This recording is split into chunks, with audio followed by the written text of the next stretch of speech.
ലാലേട്ടന് ഇങ്ങനെയൊരു അംഗീകാരം കിട്ടുമ്പോൾ നമ്മൾ എല്ലാവരും മലയാളികളെല്ലാവരും ഒരുപാട് അഭിമാനിക്കുകയും സന്തോഷിക്കുകയും ചെയ്യുന്ന ഒരു മൊമെൻ്റാണ്.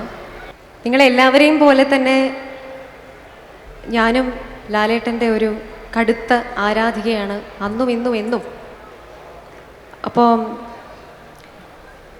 അദ്ദേഹത്തിൻ്റെ സിനിമയിലൊക്കെ പാടാൻ പറ്റുമെന്ന് ഒരിക്കലും വിചാരിച്ചതല്ല. സ്വപ്നമൊക്കെ കാണാം, പക്ഷെ ഇതൊക്കെ നടക്കുമോ നമുക്കറിയില്ല. അങ്ങനെ ഇരിക്കെ അദ്ദേഹത്തിൻ്റെ ആശീർവാദ് സിനിമാസിൻ്റെ ബാനറിൽ ആദ്യമായിട്ട് പാടിയൊരു പാട്ടുണ്ട്.